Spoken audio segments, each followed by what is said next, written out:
मुँह और ज़ुबान के छालों की वजूहात क्या होती हैं और इसका आइडियल इलाज क्या है जो आप घर पे कर सकते हैं? बहुत सारी रॉन्ग प्रैक्टिसेज़ हैं, वो रॉन्ग प्रैक्टिसेज़ क्या हैं? वो कौन-कौन सी मेडिसिन्स हैं जो सेफ़ हैं इस्तेमाल के लिए और वो कौन-सी मेडिसिन्स हैं जो सेफ़ नहीं है मुँह के अंदर इस्तेमाल के लिए, स्पेशली बच्चों के लिए और बड़ों के लिए भी। तो उनके ऊपर आज हम बात करेंगे। एफ्थस अल्सर या मुँह के छाले आम तौर पे 3 वजूहात की वजह से बनते हैं। नंबर 1, मुँह के अंदर सफाई का फुकदान, दाँत टेढ़े-मेढ़े होना, दाँत के अंदर ऊपर टाटर जमा हुआ होना या दाँतों के अंदर केरीज़ का होना, ये एक वजह बनती है। नंबर 2 वजह होती है मैदे की तेज़ाबियत या बहुत ज़्यादा मुरग़्ग़न, तेज़ाबियत वाली और मसालों वाली ग़िज़ा का इस्तेमाल करना। और नंबर 3, जिस्म के अंदर विटामिन्स की कमी होना, राइबोफ्लेविन की कमी होना, फ़ोलिक एसिड की कमी होना, ज़िंक की कमी होना और विटामिन ए की कमी होना, जिससे स्किन के डिफेंस मैकेनिज़्म्स वीक हुए होते हैं और अल्सर को रिपेयर नहीं किया जा सक रहा होता। आम तौर पे ये अल्सर्स जो हैं वो एक छोटे से स्किन ब्रेकेज के तौर पे ज़ाहिर होते हैं और चूँकि स्किन रिपेयर नहीं कर पा रही होती इन्हें, जिल्द इनको रिपेयर जिस्म इनको रिपेयर नहीं कर पा रहा होता, तो ये आहिस्ता-आहिस्ता बढ़ जाते हैं और बहुत पेनफुल अल्सर्स होते हैं, एफ्थस अल्सर्स। इस तरह से छोटे से अल्सर से शुरू होता है और फिर आहिस्ता-आहिस्ता बढ़ता जाता है। ज़ुबान के ऊपर, ज़ुबान के नीचे और लिप्स के अंदर वाली साइड पे ये हो सकते हैं। तो इनको कंट्रोल करने के लिए मेडिसिन से पहले आपने अपने ओरल हाइजीन के ऊपर तवज्जो देनी है। दिन में 2 दफ़ा ब्रश करना है, 1 दफ़ा फ्लॉस करना है और आपने माउथ वॉश का इस्तेमाल करना है सोने से पहले और माउथ वॉश के इस्तेमाल के बाद ऊपर से सादा पानी ज़रूर पीना है। सोने से पहले सादा पानी का इस्तेमाल और जागने के फ़ौरन बाद सादा पानी का इस्तेमाल ताकि आपका मुँह अंदर से धुल जाए कुल्ली के बाद जागने के फ़ौरन बाद कुल्ली के बाद सादा पानी का इस्तेमाल बड़ा ज़रूरी है। नंबर 2, आपने अपनी ओरल हाइजीन के ऊपर अगर टाटर जमा हुआ है, अगर कैरीज़ हैं, अगर दाँत टेढ़े-मेढ़े हैं, तो डेंटिस्ट से राब्ता करना है और उसको आपने करेक्ट करवाना है। सोने से 2 घंटे पहले आपने खाना कुछ नहीं खाना। आपने खाने की रूटीन ऐसी बनाएँ कि सोने से 2 घंटे पहले आपने कोई चीज़ खानी नहीं है, बल्कि अपनी फैमिली के साथ, अपने बच्चों के साथ फ्री टाइम जो है वो लाइट्स ऑफ करके, डिम करके, घर की अपने बच्चों के साथ स्टोरी टेलिंग में टाइम गुज़ारना है, बातचीत में टाइम गुज़ारना है, टीवी भी बंद करना है। इस दौरान एक एडिशनल इन्फो दे रहा हूँ, इसमें अल्सर्स की तरफ कोई बेनिफिट नहीं है, लेकिन इस दौरान आपको टीवी भी बंद करना चाहिए सोने से 2 घंटे पहले और मोबाइल्स का इस्तेमाल भी बंद करना चाहिए और अपनी फैमिली के साथ टाइम गुज़ारना चाहिए ये 2 घंटे।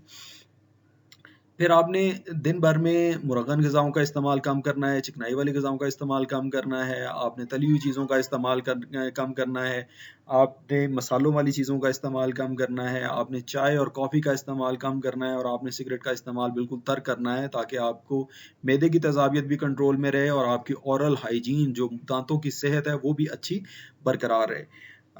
उसके बाद आपने इस्तेमाल करना है ये वाली 2 चीज़ें आपने इस्तेमाल करनी हैं जो कि बड़ी ज़रूरी हैं ताकि ताकि जिस्म अंदर से आपके अल्सर्स को रिपेयर करे। ज़िंक इसमें है, पोलीबियोन ज़ी कैप्सूल के अंदर ज़िंक मौजूद है, विटामिन सी मौजूद है, विटामिन सी की कमी की वजह से भी मसूड़े फूल जाते हैं और मसूड़ों से खून आता है, फॉलिक एसिड मौजूद है, इसके अंदर बी कॉम्प्लेक्स मौजूद है जिसके अंदर राइबोफ्लेविन भी मौजूद है और इसके अंदर मौजूद है विटामिन बी12 भी।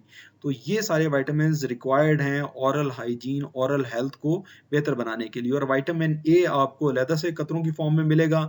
विटामिन ए के कतरे आप 2 से 5 कतरे रोज़ाना इस्तेमाल कर सकते हैं। और अपने आप को आपने लिमिट करना है प्योर वेजिटेबल ग्लिसरीन के इस्तेमाल तक ही। ये दिन में चाहे आप 8 दफ़ा इस्तेमाल कर लें, अपने अल्सर्स के ऊपर लगाएँ, मुँह के अंदर लगाएँ, लेकिन इससे ज़्यादा एडवांस मेडिसिन आपने इस्तेमाल नहीं करनी क्योंकि अल्सर्स की तो हज़ारहा वजूहात हो सकती हैं। ये जो मैंने आपको वजूहात बताई ये सबसे कॉमन है और तकरीबन 95% अल्सर्स इन्हीं वजूहात की बिना पे होंगे और उसमें प्योर ग्लिसरीन का इस्तेमाल फ़ायदा करेगा, मैदे की तेज़ाबियत को भी कंट्रोल करेगा, ओरल हाइजीन भी बेहतर करेगा और आपके अल्सर को भी जल्दी हील कर देगा। तो प्योर ग्लिसरीन का इस्तेमाल जो है वो फ़ायदा देगा। इससे आगे जो मेडिसिन्स हैं, एडवांस मेडिसिन्स हैं, उनका इस्तेमाल नुकसान का बायस बन सकता है। फिर कुछ ग्रोइंग बच्चों में ट्रॉमेटिक अल्सर्स हो रहे होते हैं। इन बच्चों में जब दाढ़ें आना शुरू होती हैं तो दाढ़ों को आने के लिए जगह नहीं मिल रही होती। मैंडिबल छोटी होती है, जबड़ा छोटा होता है, बकल कैविटी यानी मुँह के गाल छोटे होते हैं और दाढ़ निकलना शुरू हो जाती है और दाढ़ दाढ़ के लिए जगह मौजूद नहीं होती।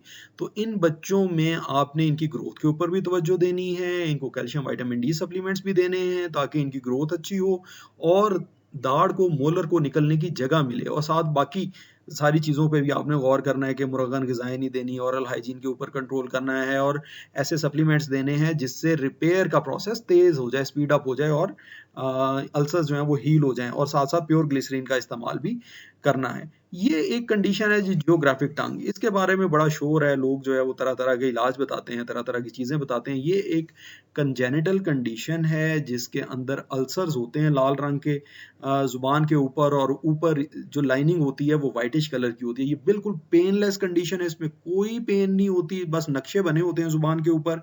इस कंडीशन की ट्रीटमेंट का कोई फ़ायदा नहीं है, इसके ऊपर अपने आप को ओवर एक्सर्ट ना करें। ये जियोग्राफिक टंग बीमारी के साथ ज़्यादा हो जाती है और बीमारी जैसे-जैसे कम होती है, वैसे-वैसे ये वापस चले मतलब गला खराब खांसी के साथ ये ज़्यादा ज़ाहिर हो जाती है, मैदे की तेज़ाबियत के साथ ज़्यादा ज़ाहिर हो जाती है, आपकी अगर क़ुव्वत मुदाफ़ियत कम हुई है तो फिर ज़्यादा ज़ाहिर हो जाती है। तो इसको कंट्रोल करने के लिए आपने मुरगन ग़िज़ाओं का मतलब ग़िज़ाएँ इस तरह की इस्तेमाल करनी है जो मैदे की तेज़ाबियत ना करें। नंबर 2 पानी का आपने अच्छा इस्तेमाल करना है।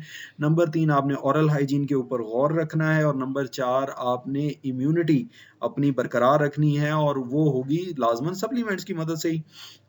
तो आपने इन चीज़ों का ख़्याल रखना है तो बच्चे को इंशाल्लाह इस जियोग्राफिक टंग से कोई तकलीफ़ नहीं होगी और ये हो सकता है कि लॉन्ग लाइफ़ यानी सारी ज़िंदगी ये जियोग्राफिक टंग चलती रहे, लेकिन अक्सर लोगों में ये उम्र के साथ-साथ इसकी ये ख़त्म हो जाती है जियोग्राफिक टंग की कंडीशन। ये डिफरेंशिएटिंग पॉइंट्स हैं जी, हेल्दी टंग इस तरह की होती है, जियोग्राफिक टंग के ऊपर जो है वो नक्शे बने होते हैं लेकिन बिल्कुल पेनलेस होती है। लेकिन माउथ अल्सर्स जो हैं ये पेनफुल होते हैं, ब्लिस्टर्स होते हैं टंग के ऊपर और ये आ गई जी एक फाइनल कंडीशन जो आज के हम वीडियो में डिस्कस करेंगे वो है जी ओरल थ्रश। इसमें इची एंड वाइट पैचेस होते हैं ऑन द टंग जो कि आप चम्मच की मदद से अगर रिमूव करना चाहें तो रिमूव नहीं होंगे। बच्चों में अगर मिल्क कर्ड्स हैं, अगर दूध जमा हुआ है तो वो आप चम्मच से उतारेंगे हल्के से स्ट्रोक से तो वो उतर जाएँगे, लेकिन ओरल थ्रश चम्मच की मदद से नहीं उतरेगा। तो उसके लिए आपने इस्तेमाल करना है मैकनाज़ ओरल जेल, मिकोनाज़ोल की जेल और भी नामों से अवेलेबल है मार्केट में, ये आपने इस्तेमाल करना है। अब हम वो चीज़ें देखते हैं जो आपने इस्तेमाल नहीं करनी और जिनका इस्तेमाल गलत है। जैसे बोनचला का इस्तेमाल जो है वो बस एक भेड़-चाल है, हर आदमी चाहता है कि जैसे ही अल्सर हो, चाहे बच्चे को, बड़े को, इसको बोनचला लगा दें। कोलीन सैलिसाइलेट है, सैलिसाइलेट्स का इस्तेमाल बच्चों में मना है और बड़ों में भी इसका इस्तेमाल कोई फ़ायदा नहीं देने वाला आपको। ये जो सैलिसाइलेट है ये बच्चों में लिवर फेलियर करती है और बड़ों में भी इसका इस्तेमाल प्लेसिबो से ज़्यादा नहीं है। प्लेसिबो एक ऐसी ड्रग को कहा जाता है जिसको आप सिर्फ़ अपनी ज़हनी सुकून के लिए इस्तेमाल करते हैं। मतलब आपकी बीमारी ने वैसे भी 3 दिन में ठीक हो जाना था, लेकिन आपने उसके ऊपर बोनचला लगाना शुरू कर दी और बोनचला के इस्तेमाल से वो कंडीशन 3 दिन में ठीक होगी और आपने कहा ये तो बोनचला का कमाल है। बोनचला से जो है वो मेरी तबीयत बिल्कुल ठीक होगी। हालाँकि ऐसा नहीं है, इसको प्लेसिबो इफ़ेक्ट कहते हैं। तो आपने बोनचला का इस्तेमाल बच्चों में कम से कम बिल्कुल नहीं करना। बड़े शौक से इसे इस्तेमाल करें, कोई मसला नहीं है। इसी तरह फिर सोमो जेल है, एंटीसेप्टिक है, मुँह के अंदर एंटीसेप्टिक और जेल लगाने का मेरे नज़दीक कोई तुक नहीं है। ये बिल्कुल एक गलत इस्तेमाल है, बच्चों में नहीं करना चाहिए और बड़ों में भी इसका इस्तेमाल सब लेकिन ओके इनके साथ इथेनॉल है। इथेनॉल की ज़रा आप कर लें आप जी सर्च कर लें थोड़ा-सा कि इथेनॉल क्या चीज़ होती है, तो फिर आपको खुद ही पता चल जाएगा कि इसका इस्तेमाल कितना ज़रूरी है और कितना अहम है। ये बिल्कुल बेफ़ायदा चीज़ है, इसका भी प्लेसिबो से ज़्यादा कोई इफ़ेक्ट नहीं है। सिंपल लिग्नोकेन जेल आप इस्तेमाल करें मुँह के अंदर अगर बहुत ज़्यादा दर्द हो रहा है तो उससे पेन रिलीव हो जाएगा। फिर कैनालॉग जो कि स्टेरॉइड क्रीम है, उसका इस्तेमाल लोग बहुत आम करते हैं। ये भी एक गलत प्रोसीजर है, गलत एक प्रैक्टिस है। ये स्टेरॉइड क्रीम है और बहुत सारी कंडीशंस इसकी वजह से भड़क सकती हैं। तो बजाय इसके कि आपको बेहतरी आए, आपको नुकसान हो जाएगा। बहुत सारी वायरल कंडीशंस हैं जो इससे भड़क सकती हैं, जिसे हर्पेटिक स्टोमाटाइटिस हम कहते हैं, हर्पेंजाइना होता है, वो इससे भड़क जाती हैं।